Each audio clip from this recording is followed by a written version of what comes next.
Aujourd'hui, avec le pasteur Joseph Prince, êtes-vous prêt à écouter la parole? Louons Dieu. Dimanche dernier, nous avons vu l'histoire de la femme surprise en flagrant délit d'adultère. N'oubliez pas que cette histoire est uniquement racontée dans l'évangile de Jean. Dans les évangiles synoptiques, Matthieu, Marc et Luc, il n'y a aucune mention de cette histoire. Certaines histoires sont racontées dans tous les évangiles synoptiques. Mais c'est dans Jean, l'évangile de Jean, seulement que vous trouverez l'histoire de la femme surprise en flagrant délit d'adultère. Parce que, dès le début, il fait mention que Jésus est la parole, faite chair. Au commencement était la parole qui a été faite chair. Elle est venue et elle a habité parmi nous. Et les miracles qu'il a fait dans Jean sont appelés des signes. Dites signes. Les signes donnent une indication de quelque chose de réel. D'accord, un signe n'est rien en lui-même. On s'intéresse à ce que ce signe indique. Donc, tous les miracles dans l'évangile de Jean, même si la femme surprise en flagrant délit d'adultère n'est pas exactement un miracle, dans le sens strict du terme, ce n'est pas comme ouvrir les yeux des aveugles ou guérir le lépreux, que Jésus a aussi fait, mais en fait c'est un miracle lorsque la vie de quelqu'un est transformée. Et Jésus peut regarder aux Juifs qui tiennent des pierres dans leurs mains, et un à un, ils jetèrent leurs pierres, et laissèrent la femme seule. Jésus l'a sauvée. Et pourtant Jésus l'a fait sans compromettre la loi. Il respecta la loi. Il fut le seul. Il dit que celui de vous qui est sans péché jette le premier la pierre. Et la seule personne sans péché était notre Seigneur Jésus. Mais il refusa de lui jeter la pierre. Et tout le monde s'en alla. Ils se retirèrent un à un. Ils laissèrent Jésus et la femme. Et n'oubliez pas ce que Jésus a dit à la femme. Je ne te condamne pas non plus. Je ne te condamne pas non plus. Va et ne pêche plus. Donc rappelez-vous que l'ordre est très important. La raison pour laquelle nous voulons libérer les gens de la condamnation, et qu'à cause de cet ordre, quand les personnes sont libres de la condamnation, le péché tombe. L'addiction tombe. Êtes-vous avec moi? Rappelez-vous, car le signe, cette femme, est une image d'Israël. Quand Jésus est venu, il a trouvé tout Israël dans l'adultère. Son cœur n'appartenait plus à Dieu. Dans ce cas précis, les pharisiens avaient un cœur pour l'argent. Ils abusèrent de leur position. Ils ne vivaient plus pour Jésus.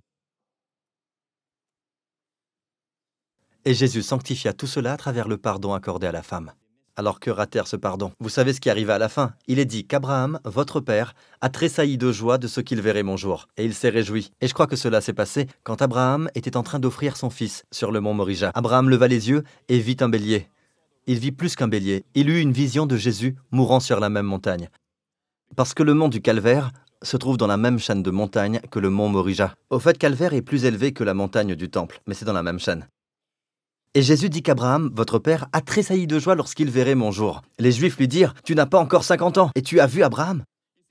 Vous voyez, ils n'ont pas saisi. Dans leur pensée, Abraham était si grand, et Jésus si petit. Jésus n'a pas dit qu'il a vu le jour d'Abraham. Jésus dit qu'Abraham a vu mon jour. Ils dirent, « As-tu vu Abraham ?» Non, la question n'est pas, « As-tu vu Abraham ?» Abraham m'a vu. Puis il dit ceci. Jésus leur dit, en vérité, je vous le dis, avant qu'Abraham fût, je suis. Je suis éternellement. Il a utilisé ces mots à un autre moment. Au fait, il les a utilisés plusieurs fois. Par exemple, quand ils sont venus l'arrêter dans le jardin. Et Jésus s'est avancé vers eux. Ma foi, avec des épées, des lances et des torches. Plus d'un homme, une troupe de soldats. Et Jésus dit, « Qui cherchez-vous » ? « Nous cherchons Jésus de Nazareth !» Il s'avança. Et dans votre Bible française, il est dit, « Je le suis ». Le est en italique. À chaque fois que vous voyez un mot en italique, c'est que ce n'est pas dans la version originale. Donc il s'avança et dit, « Je suis ». Ils tombèrent tous. Tous les soldats tombèrent par terre.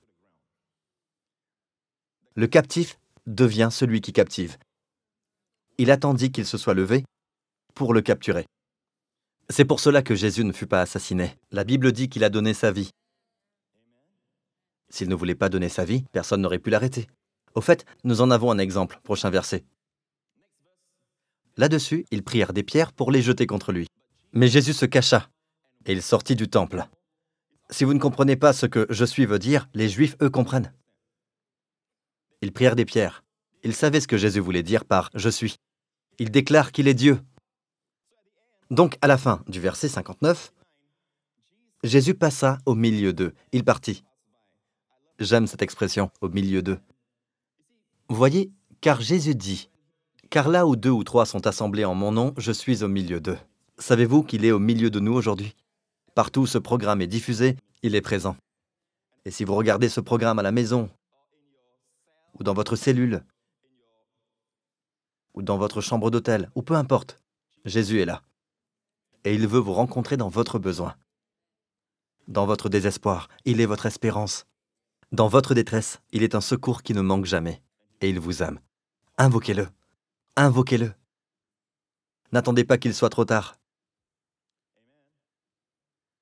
Donc Jésus dit, « Car là où 2 ou 3 sont assemblés en mon nom, je suis au milieu d'eux. » Et il est au milieu. Donc, ce chapitre commence avec les pharisiens qui placent la femme au milieu, verset 4. Ils la placent au milieu du peuple. Ils l'ont surpris en flagrant délit d'adultère, et ils la placent au centre. Les personnes religieuses aiment placer le péché au centre. Dieu veut que Jésus soit au centre. Celui qui pardonne les péchés. Celui qui rend libre. Celui qui donne la joie. Dieu le place au centre.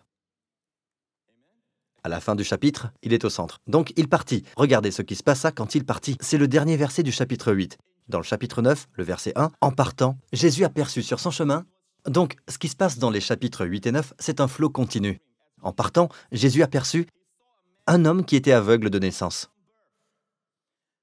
Quand il passa près des pharisiens, ils ont manqué une occasion. Ils auraient pu être guéris. Ils auraient pu être touchés. Sa grâce est telle qu'il ne peut pas éviter un aveugle. Il serait passé à côté d'une personne, imbue d'elle-même. Il serait passé à côté. Mais quand il y a un besoin, même si ce besoin n'est pas évident, vous êtes aveugle, mais vous ne voyez pas que vous êtes aveugle. Il ne peut pas vous éviter. Il sait que vous avez besoin de lui. Il aperçut un homme aveugle de naissance. Une triste histoire, n'est-ce pas? Il n'a jamais vu une fleur, étant aveugle de naissance.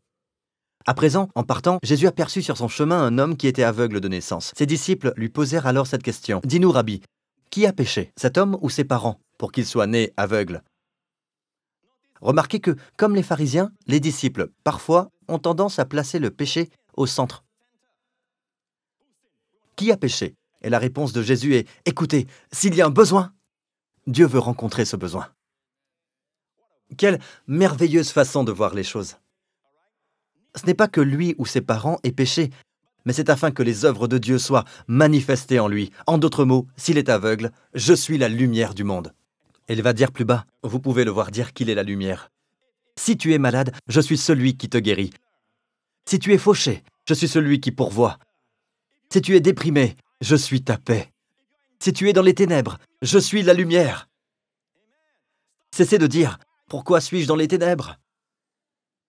Est-ce parce que vous n'avez pas fait telle ou telle chose? Ne permettez à quiconque de vous pousser à en arriver là. Donc Jésus dit, il faut que je fasse, tant qu'il fait jour, les œuvres de celui qui m'a envoyé. La nuit vient, où personne ne peut travailler. Pendant que je suis dans le monde, je suis la lumière du monde. Quand je lis ceci, j'ai l'impression qu'il dit, oh que j'aime ça. Aussi longtemps que je suis dans le monde, je suis la lumière du monde. C'est comme s'il disait, aussi longtemps qu'il y a les ténèbres, je ne peux qu'être la lumière.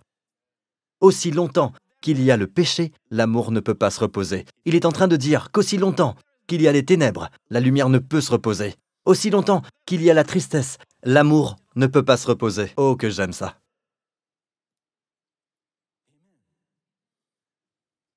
Prochain verset. Après avoir dit cela, il cracha à terre et fit de la boue avec sa salive.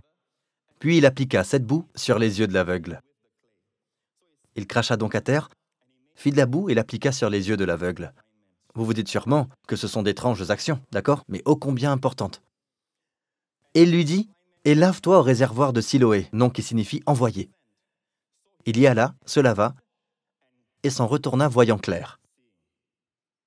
Aveugle de naissance, il s'en retourna voyant clair. Maintenant, pourquoi Jésus fit-il cela? Pourquoi a-t-il mis de la boue sur les yeux de l'aveugle? Pour démontrer à tous ceux autour que voir Jésus dans la chair n'est pas la réponse à l'aveuglement. Il se réfère, bien sûr, également à l'aveuglement spirituel. Voir Jésus dans la chair n'est pas la réponse. Vous devez le voir comme l'envoyé. Il dit « Va et lave-toi au réservoir de Siloé ». Et le Saint-Esprit a placé des parenthèses délibérément ici. Le mot Siloé en hébreu signifie « envoyé ». Cela vient du mot grec « apostello », d'où vient le mot « apôtre » en français. L'envoyé. Vous pouvez voir Jésus non seulement comme se rendant humble dans une chair humaine, mais en tant qu'envoyé du Père, par amour pour vous. Quand vous voyez cela, vos écailles spirituelles tombent de vos yeux et vous voyez. Donc cet homme s'en retourna voyant clair. Et quand il s'en retourna voyant clair, la Bible dit que ses voisins et les Juifs qui auparavant l'avaient connu comme un mendiant, il était aveugle et il mendiait. En d'autres mots, non seulement il était malade, mais il était fauché. Les voisins et les amis qu'il avait connus lui dirent donc « Comment tes yeux ont-ils été ouverts ?» L'homme qu'on appelle Jésus a fait de la boue et m'a dit d'aller me laver les yeux. J'y suis allé et suis retourné voyant clair. Il n'y a pas de réponse. Ils le menèrent donc aux pharisiens, qui haïssaient Jésus. Ils emmenèrent cet homme à ces pharisiens. Suivons l'histoire, d'accord? Or, c'était un jour de sabbat que Jésus avait fait de la boue et lui avait ouvert les yeux. De nouveau, les pharisiens aussi lui demandèrent comment il avait recouvré la vue. Il leur dit « Il a appliqué de la boue sur mes yeux. Je me suis lavé et je vois. » Prochain verset. Sur quoi quelques-uns des pharisiens dirent « Cet homme ne vient pas de Dieu, car il n'observe pas le sabbat. » D'autres dirent « Comment un homme pécheur peut-il faire de tels miracles ?» Et il y eut division parmi eux. Ils dirent encore à l'aveugle « Toi, que dis-tu de lui sur ce qu'il t'a ouvert les yeux ?» Il répondit « C'est un prophète. » Donc ils disent « Faites venir sa mère ici. Nous ne croyons pas qu'il était aveugle. Faites venir son père ici. » Alors les parents arrivèrent et ils les interrogèrent, disant « Est-ce là votre fils ?» Ses parents répondirent « Oui. » Est-il né aveugle? Ils dirent « Oui. » Comment donc voit-il maintenant? Ils dirent « Il a de l'âge, interrogez-le. » La raison pour laquelle ils dirent cela était parce que, avançons, ses parents dirent cela parce qu'ils craignaient les Juifs, car les Juifs étaient déjà convenus que si quelqu'un reconnaissait Jésus pour le Messie, pour le Christ, il serait exclu de la synagogue. C'est pourquoi ses parents dirent « Il a de l'âge, interrogez-le lui-même. » Réponse brillante. Il est assez grand, posez-lui la question. Alors les pharisiens lui demandèrent à nouveau. Les pharisiens appelèrent une seconde fois l'homme qui avait été aveugle et lui dirent « Donne gloire à Dieu. Nous savons que cet homme, se référant à Jésus, est un pécheur. » Celui qui fut guéri dit « Si c'est un pécheur, je ne sais. Je sais une chose. C'est que j'étais aveugle et que maintenant je vois. » Prochain verset. Ils lui dirent « Que t'a-t-il fait ? Comment t'a-t-il ouvert les yeux ?» Il leur répondit « Je vous l'ai déjà dit. Et vous n'avez pas écouté. Pourquoi voulez-vous l'entendre encore? Voulez-vous aussi devenir ses disciples? » Je vais vous dire une chose concernant les nouveaux convertis quand ils viennent d'être sauvés. C'est étonnant de voir la sagesse qu'ils ont avant que nous les contaminions avec nos doutes. C'est surprenant, la lumière qu'ils reçoivent de Jésus. Ils sont simplement amoureux de Jésus. Vous leur parlez de grâce, ils disent « Bien sûr ». Ils ne maîtrisent pas le jargon théologique. Tout ce qu'ils savent, c'est qu'ils aiment Jésus. Avant que les chrétiens les contaminent. C'est surprenant comment la lumière devient de plus en plus claire. Plus ils confessent. Remarquez que ce type venait tout juste d'être guéri. Mais notez que quand il confesse Jésus, il avait de plus en plus de sagesse. Bien. Ils leur demandèrent « Voulez-vous aussi devenir ses disciples ?» Ils l'injurièrent, ils le dénigrèrent. Ils utilisèrent des mots durs. Ils lui dirent « C'est toi qui es son disciple. Nous sommes disciples de Moïse. Nous sommes des personnes de la loi. Nous sommes les disciples de Moïse. Toi, tu es un disciple de Jésus. Nous savons que Dieu a parlé à Moïse. Mais celui-ci, nous ne savons d'où il est. » En passant, celui-ci est en italique. Ces deux mots étant en italique, cela veut dire que ce mot n'apparaît pas dans l'original. Les traducteurs les ajoutent. En d'autres mots, nous ne savons pas ce qu'ils disent de Jésus. Puisque cela n'a pas été inscrit. Celui-ci, nous ne savons pas d'où il est, mais c'est un mensonge. Ils savent d'où il vient de Bethléem.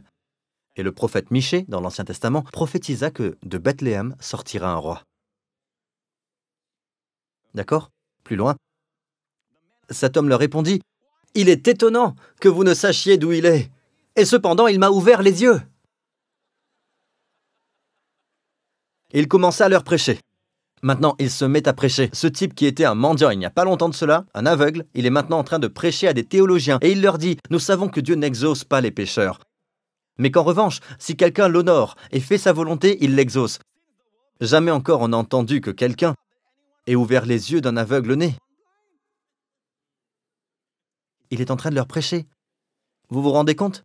Voyons leur réponse. Se sont-ils repentis? Si cet homme ne venait pas de Dieu, il ne pourrait rien faire. Ils lui répondirent, « Tu es né tout entier dans le péché, et tu nous enseignes !» Et ils le chassèrent. Vous voyez, les personnes qui s'auto-justifient ne sont pas ouvertes à la grâce de Dieu. Le moment où elles ne peuvent pas réfuter ce que vous dites, elles vous calomnient et vous chassent. Ils le chassèrent, ils l'excommunient. Ils disent dehors. Mais dans ce cas, dehors, c'est le lieu de la bénédiction. Car dehors, c'était où il trouva Jésus. Jésus apprit qu'il l'avait chassé. L'ayant rencontré, il dit, « Crois-tu au Fils de Dieu ?» Savez-vous qu'il n'y a pas beaucoup de gens à qui Jésus demande cette question? Il se révèle en tant que Fils de Dieu. Quel privilège cet homme avait, parce qu'il a rendu témoignage de lui. Et observez la progression de l'intelligence spirituelle dans cet homme qui fut guéri. Tout d'abord, il appela Jésus, comment? Un homme. Plutôt, l'homme qu'on appelle Jésus. Quand ses voisins lui demandèrent « Comment tes yeux ont-ils été ouverts ?» L'homme qu'on appelle Jésus a fait de la boue. Il l'appelle Jésus, un homme.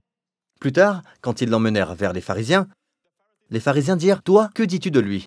Cet homme est, avançons, un prophète. Donc, d'un homme à un prophète. Et finalement, Jésus le rencontra. C'est là où nous sommes rendus. Jésus lui dit, « Crois-tu au Fils de Dieu ?» Voyez sa réponse. Il répondit, « Et qui est-il, Seigneur, afin que je croie en lui ?» Maintenant, il appelle Jésus Seigneur. Tout comme la femme surprise en flagrant délit d'adultère, à qui Jésus demanda, « Où sont ceux qui t'accusaient? Personne ne t'a donc condamné ?» Elle se retourna et répondit, « Personne, Seigneur. » Elle fut sauvée à ce moment-là. Et Jésus lui dit, « Tu l'as vu, lui dit Jésus. Et celui qui te parle, c'est lui. » Quelle révélation! Et il dit, « Je crois, Seigneur. » Et il se prosterna devant lui. D'un homme à un prophète, puis à Seigneur, et finalement au Fils de Dieu. Sa vision devenant de plus en plus claire.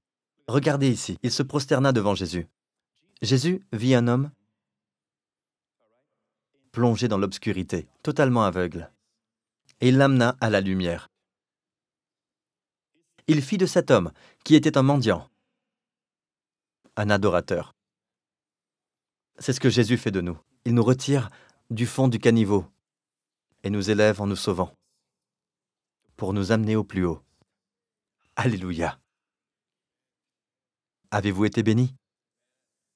Jésus dit ces paroles juste après qu'il se soit prosterné devant lui.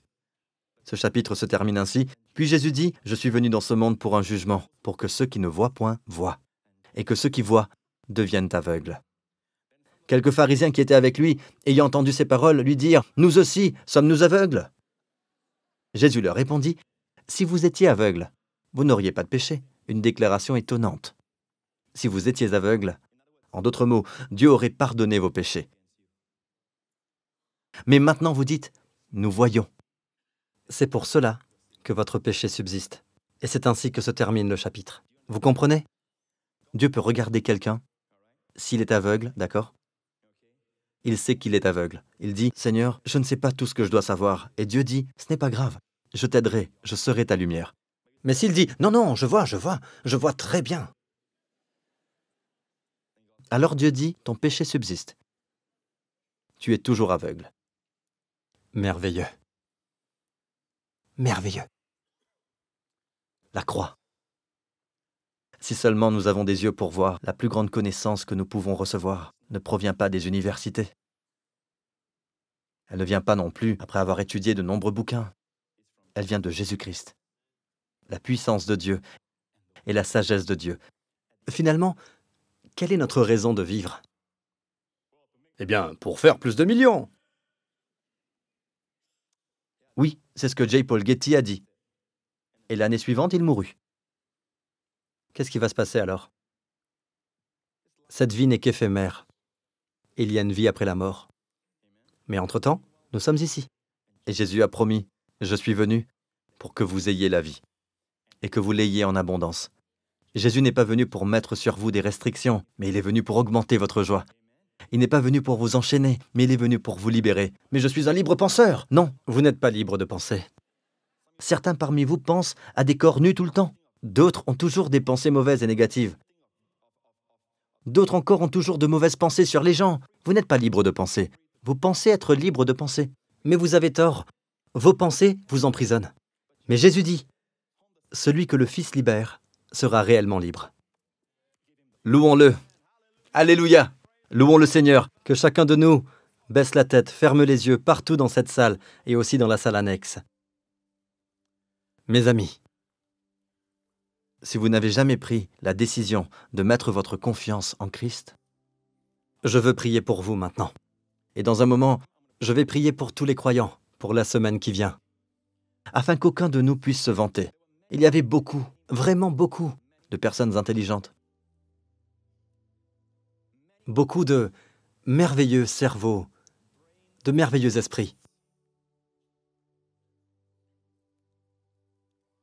qui un jour se réveillèrent, s'embarquèrent sur le Titanic.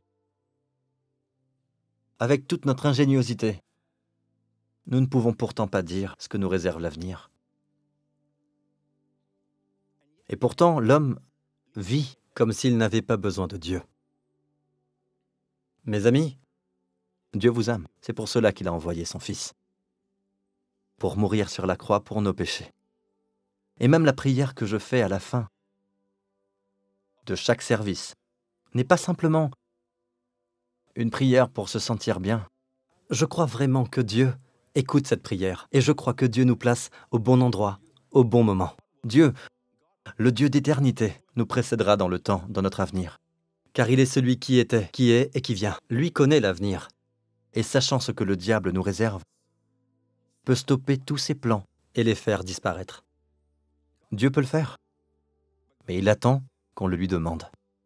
Dieu est un parfait gentleman.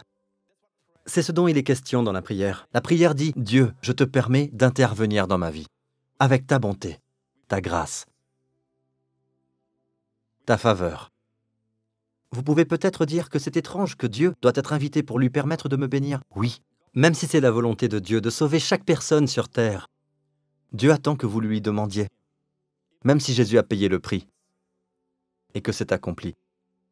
Vous devez pourtant demander. Et la Bible dit que vous ne possédez pas parce que vous ne demandez pas.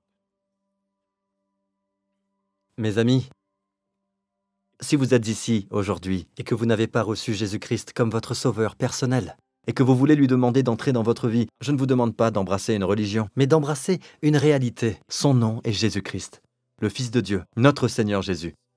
Quand vous dites « Seigneur Jésus, viens dans ma vie », je confesse que tu es mon Seigneur. Vous êtes alors sauvé. Pour toute l'éternité. Non seulement pour un temps, mais pour toute l'éternité.